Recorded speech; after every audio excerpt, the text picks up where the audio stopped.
Italian pair of heels. Look at me, I'm all Italian. I'm eating a pizza with Italian heels and an Italian leather handbag, which is different than getting a batik handbag from the local market or something, right? But this idea of exotifying something from somewhere else, from another place, being of value. And now, maybe for some of you, does anyone study marketing here, or branding, or luxury branding?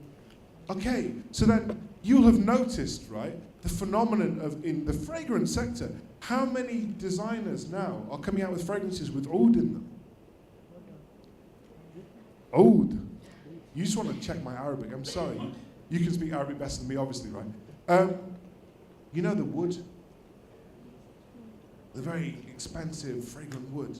Now, it seems to be cool to be an Arab now, you know, this Arab bling, you know, people are wearing, even in London, if you want to, you know, I can see some of my students who are from Bangladesh or Pakistan, they don't want to be Pakistani Muslims or Bangladeshi Muslims, they want to be Emirati princesses, so they have the camel hump hijab, you have the handbag, you wear an abaya rather than shalwar kameez or something like this, or lenga.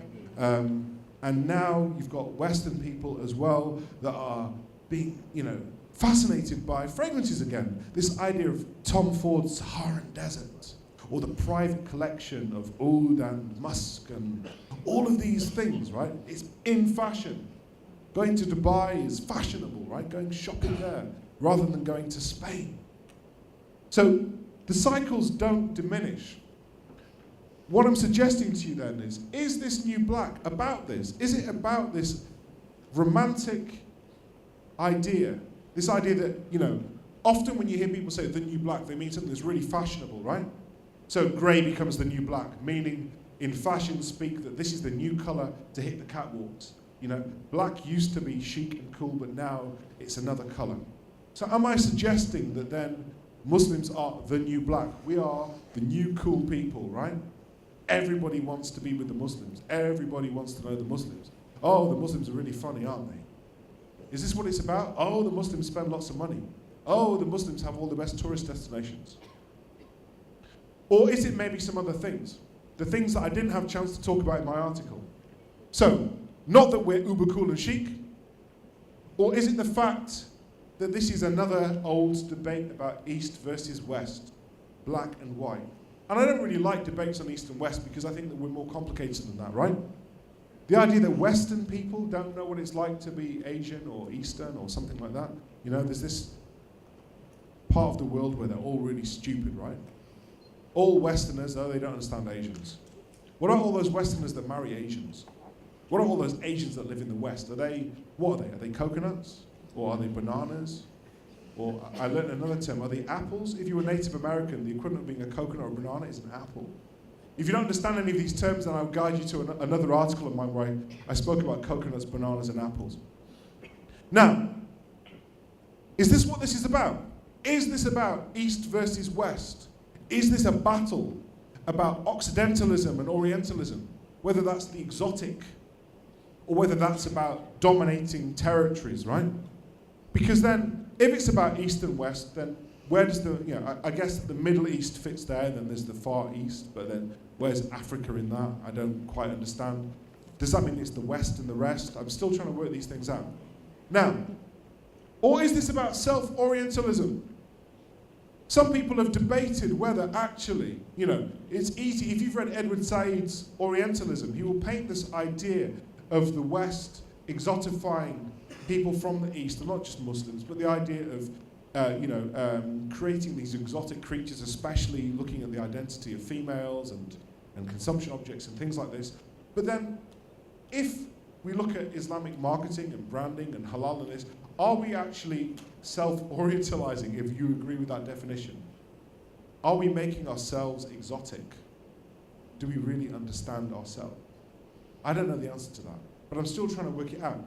So, this idea that we're fascinated by our own culture, we're marketing ourselves in such a way, are we contributing to the same problem? So if, you know, and no disrespect, because you probably say, hey John, you're part of this scene too, but if I write about youth culture, and we look at, for example, the explosion in especially female Muslim fashion and hijab culture, and all of these things, what are we doing? Are we exotifying ourselves? Are we, perpetuating stereotypes? I don't know. But I think it's at least worth deciding. So if it's not that, is it really about good old-fashioned ethnicity and race? Is it the idea that if we look at things, especially when Islam comes to the West or Muslims are settling in Europe and the UK, is it the fact that it's partly to do with religion, or actually it's just about England becoming browner? So, does it matter so much if someone comes from another part? Does it matter if the Australians come to town? Or does it really matter if the Bangladeshis come to town, or the Sri Lankans come to town, or the Somalis come to town? So maybe it's partly to do with religion, but it could just be to do with ethnicity and race. How would people feel if those things are changed, if the balance is changed? And if we look now, I think London is now at the state where it's at least, please forgive me again, it's at least 50% ethnic. Think about that. Think about the fact that in University of Greenwich, as nice as the old buildings are, how would Christopher Wren feel knowing that actually on campus, right, we have 100 to 150 nationalities.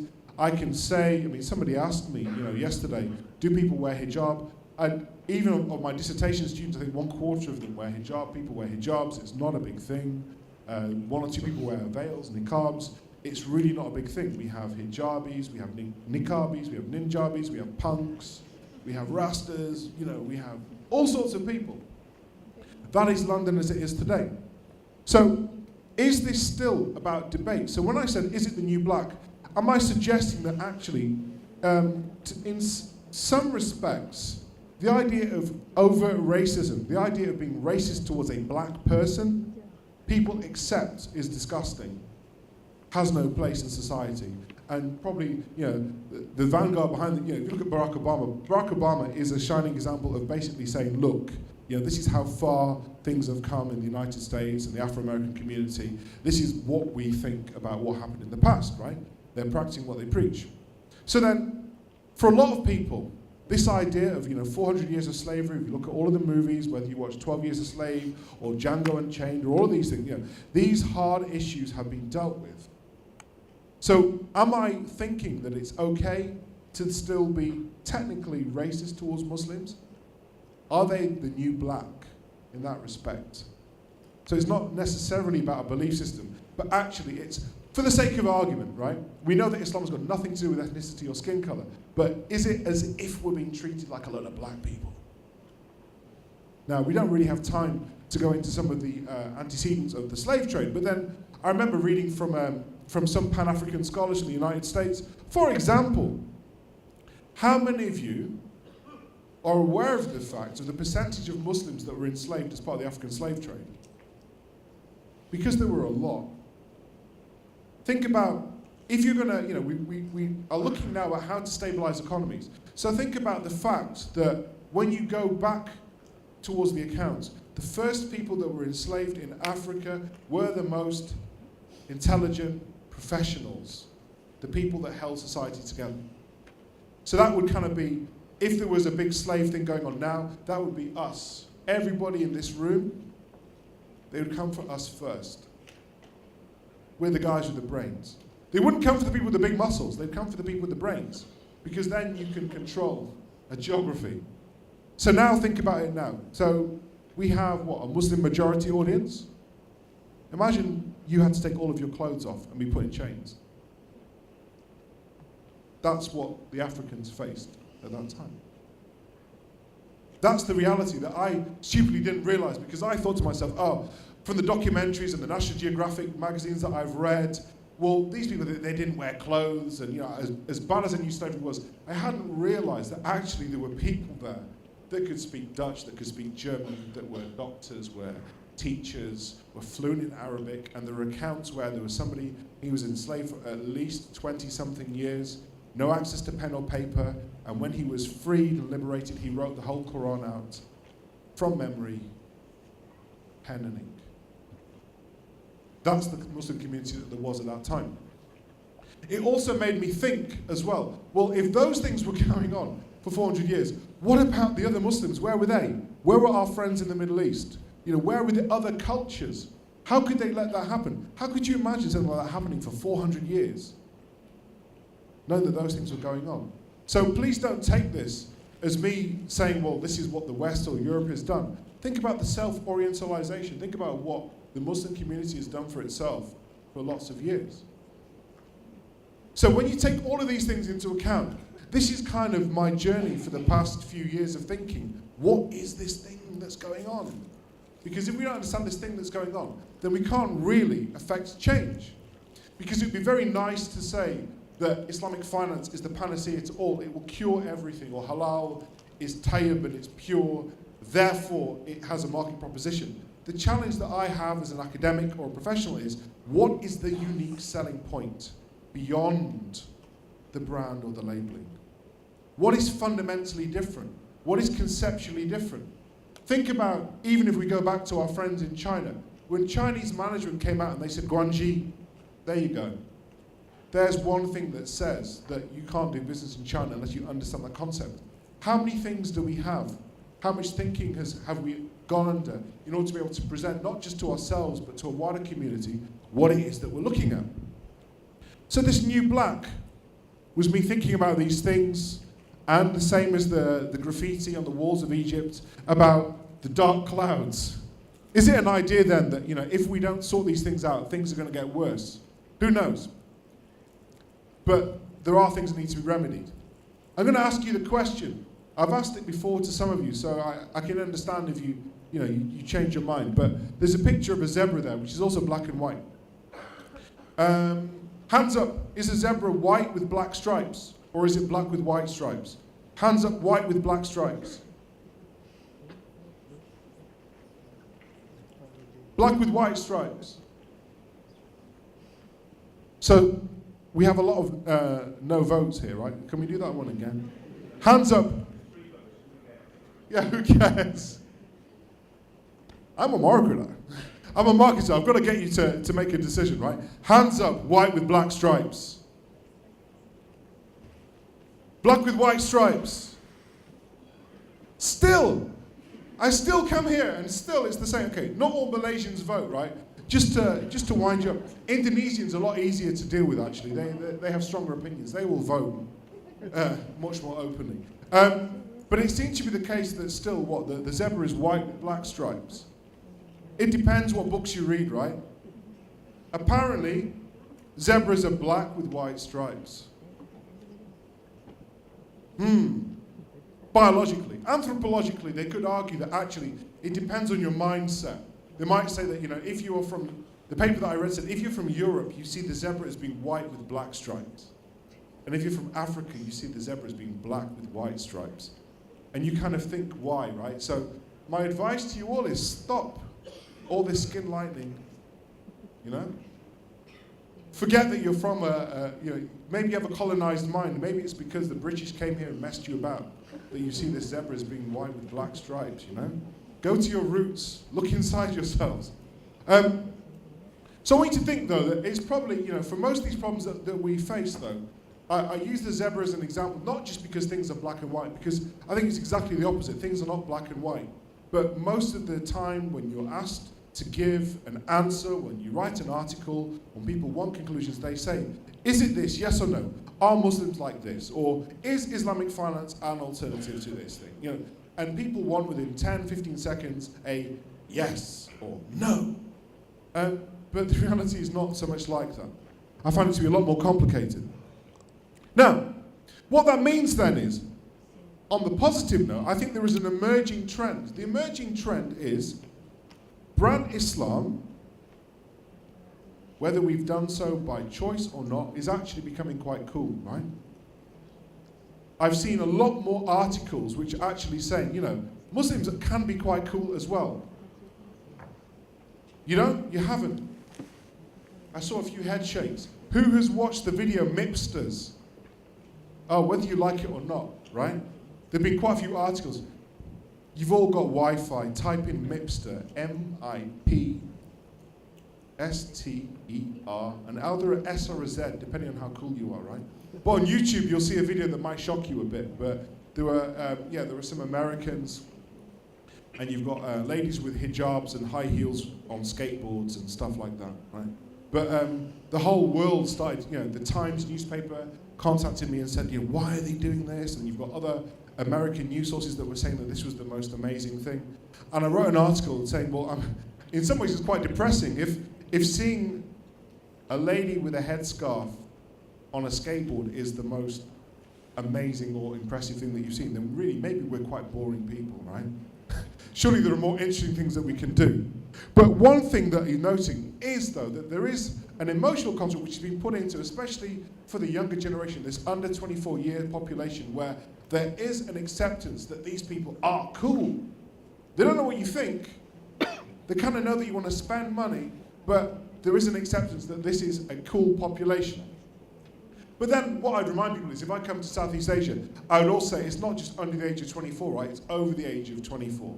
How many people here, I see people with iPads and, some people I know that are, older than 40, older than 50, older than 60, even older than 70, on WhatsApp when they should be in bed, using smiley faces and emoticons.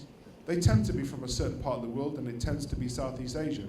There's something quite unique about this part of the world that I haven't quite worked out, but why people like smiley faces and technology and social media more than anywhere else. And if you look at the stats, Indonesia is one of the top tweeting. I think in the top 10 places of tweeting, they have Jakarta and Bandung. I think it's those, along with New York and Paris. So, tech firms know this. That's why they launched Angry Birds in Southeast Asia. There is an emerging trend here. And if we cross-reference that with the belief system and the cultural practices, then we can see a really interesting pattern. So, if it's not just about halal and Islamic finance, then it's not just about meat and money. It's about all of the other things. All of the other things that consumerism and social migration and integration and emigration and all of these things will yield to is the other stuff. I like this cartoon because it reminds me that actually, as much as we're doing these things and blogging and talking about them and sharing on YouTube and everything, still there are things that people don't understand about us, even on the most basic level. So, it's not just about meat and money. It's about other lifestyle elements. It's about how society works. It's about community cohesion. It's about the economics. It's about consumption patterns. And then tomorrow I'll be talking about leadership. Now, if we look at halal quite quickly then, halal has grown really rapidly. Grown so rapidly that I remember that once upon a time, like Marco, your PhD was in halal supply chain, right? Yeah, so a few years ago, in the UK, I wanted to do my PhD in halal branding. I was told it wasn't a topic. By I went to all the top universities, they said, this is not a PhD topic. Is it even important? What is it? There was no understanding, and it was very hard for me, You can imagine you have no power, you go to the professors, you go to university, well, if these people say that it isn't a topic, then it isn't a topic, which is why I picked global branding, so not such a bad choice either. But the idea then is, over a limited number of years, it's become really important. And I've drawn this diagram where actually I wanted you to think that it's not just about how animals are slaughtered or how they're transported. There are all of the other things, and Malaysia is at the heart of it. There's the detergents, there's the pharmaceuticals. If I could, I'd love to do research on, when I started to brainstorm, I thought, well, can you imagine? I would like to know how influential religion is in consumption patterns on all sorts of objects. Would it make a difference to a Muslim if there was a halal paracetamol? What if it was green? What if it said Bismillah on it? All of these things, there are so many areas that are open for research. And then let's not forget that there are all of the other consumption things. How many of you wear halal leather shoes? Hands up. One. How many don't know? Okay, a lot. Now, this was even a discussion I had recently with my wife, and we were thinking, well, what do you do? And I did some searching. Actually, congratulations, it's the magic. There's a difference of opinion. There's ikhtilaf on these aspects. But it was interesting for me to understand the thought process and to go back to jurisprudence to think. But if I put all of that religious stuff to one side, I am pretty sure there is going to be a business person somewhere, that will present the argument to you, which I call, it's a bit like the burglar alarm argument, right? If you have a salesperson knock on your door, good afternoon, sir, do you have a burglar alarm? No, I don't. Taking a bit of a risk, aren't you? What if somebody breaks in? How would you feel then? Losing your computer, hard drive, the photographs of your children, you know, your favourite cricket bat. How would you feel? I'd feel bad. Maybe you should get a burglar alarm. So now, the burglar alarm argument. Do you know if your shoes are halal or not? No, I don't. Taking a risk, aren't you? Wouldn't you prefer to have a pair of shoes that were halal, that you knew were halal, with a halal logo, certified by a verified authority, and that the animal had been killed in a humane way? Peace of mind, right? Peaceful animal, peaceful shoes, peaceful feet. And with all of the other things, right? Deodorizing, self-deodorizing, Gore-Tex, and all of the other logos like organic.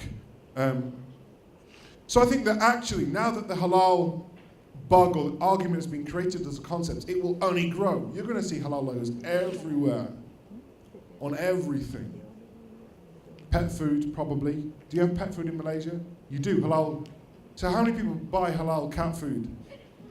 You do? Lucky cat. Halal cat food. What else could we have then? If it's not that, then, you know, halal pencils. Do we have halal pencils? You know, you imagine there's someone somewhere, there's some business person thinking, we've got the Muslims, they're the new black. Big community, lots of money, not much sense. You know, let's get this halal logo going and let's sell some more stuff to them because we can, right? You say, Bismillah ar-Rahman ar-Rahim, Assalamu alaikum, I'm your brother, you're my sister, you're my brother. Let's stick together, let's buy this halal leather couch. How many of you have a halal leather couch? The leather seats in your car, are they halal? Think about it. All of these things are going to be debated. And I'm not suggesting that you should go one way or the other. But I think that, you know, from within the community and beyond, these are the topics that will only continue. Now, what that means, though, is if we drill it down onto a people-to-people basis, I'm basically saying that when Muslims consider purchase of halal, there are really only four elements. There's what the religious text says, the textual evidence. There's the context. So whether you're in your local area, you know, you're in PJ, you know your local restaurant, you trust them, as opposed to if you go to another country, nobody looks like you, you know, you think, oh, are they even Muslim? They're not brown? Oh, you are Muslim? Never seen it, wow. You text your friends, this Hungary's full of white Muslims, crazy. Or you go to Kazakhstan, are they even Muslims that eat horses here? Right? The context will affect how you arrive at your decision as much as the text. And then there'll be your thoughts and feelings. It's balancing your ration and emotion. So actually this is the same as most behavioral psychology puts forward for mainstream consumption. You think, you feel, you do. I would argue that this model then is exactly the same that, for example, if you were allergic to nuts, you have a nut allergy, or you're allergic to milk or something, people tend to have slightly different consumption patterns where they don't make a decision until they know what's going on. That means that for some of you that have this sort of behavior, what do? You look to the back of the packet if it's food. If you're a Muslim, you think, well, can I eat this? Okay. Yep. Halal gelatin. Okay. Beef gelatin. Halal logo. I can do that. Same as a vegetarian. Suitable for vegetarians. Perfect. Or no nuts contained in this. Perfect. So there's this behavior that we have of rotating and actually labeling that is becoming more and more important beyond just branding. Because halal isn't really a brand, is it? It's a logo? It's a label? A brand is like Apple, isn't it? Apple, Samsung. Can you make halal a brand? Because then if you could trademark it, right? You would own it. Who owns halal? Is it up for ownership? Well, we all own it, right? Everything is halal unless stated otherwise. Do we need to brand it? I'm not so sure. But this is what we're doing. Even for objects that don't necessarily need to be branded or labeled as halal, we're doing it. In countries where you think you don't need to do it, we're doing it, right? Halal logos in Mecca? Are there any? You see one or two, right? Why in Mecca? Shouldn't everything be halal in Mecca? Let's go back to the Socrates thing. Go to Mecca. Can I get some, have you got any haram sweets, please? You got any haram Haribo, sorry? I spell like a Japanese person now. Have you got any haram Haribo? Oh, you don't? Okay. So then why the logo? Think about it. One thing, though, is that with halal logos and labeling, the consumption patterns have changed. The change has been, I think, that this is about, if you want to understand it from a different perspective, it's about reducing risk. Most people consume in a way where they want to reduce risk. You have ingredients, you have information, and you want to find out whether it's okay for you to go to the next stage. However, one of the things that I'm worried about is that if we follow the religious texts and they say that everything is halal or permissible unless stated otherwise,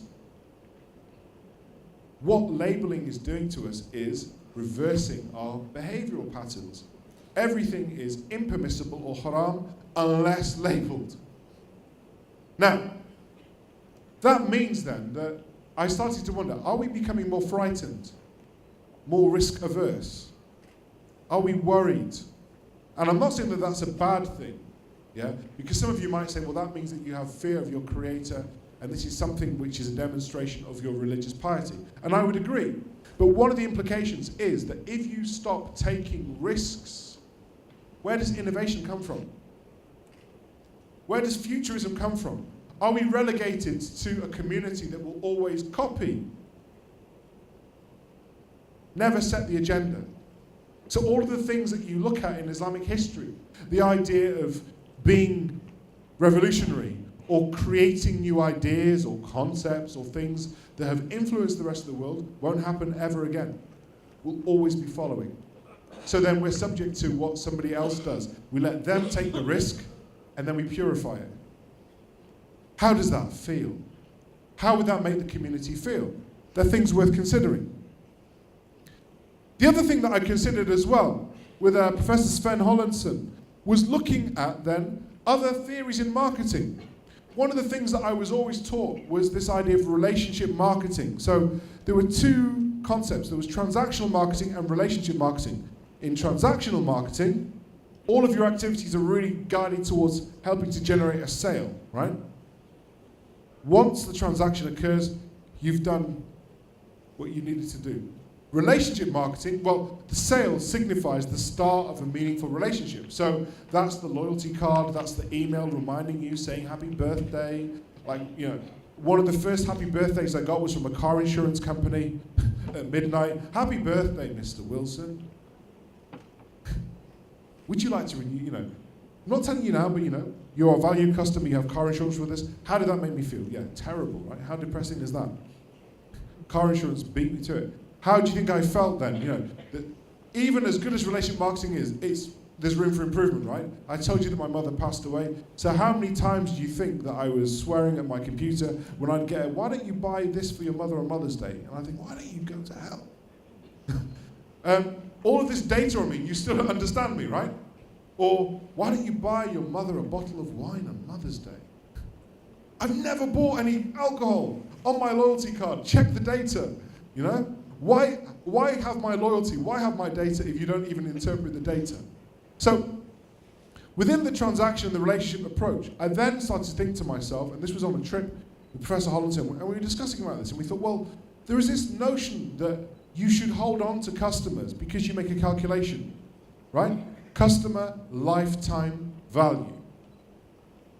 How much is the customer worth over their life? And then that almost, in some ways, gives you permission to do things which seem to be counterintuitive, right? The idea that if somebody complains and you say, okay, no, I have this for free, right? It's not a waste of money because you want to keep the friendship or the relationship, right? And we've all done that. We've all complained maybe at some time and we've been given discount. And that's been written off based on the concept of a lifetime value. But then I thought to myself, okay, but Muslims believe in an afterlife, right? But then so do Buddhists and Hindus and Christians and Jews and actually lots of people. So has anyone thought about calculations where there's an extended lifetime for all eternity? How many of you have done something really good because you thought that you would get benefits in the afterlife? You know? Somebody cuts you up on the highway and you didn't swear at them. And they didn't say sorry, and you thought, well, now you don't think to yourself, I hope that you crash, learn your lesson. You think to yourself, oh, aren't I such a good person?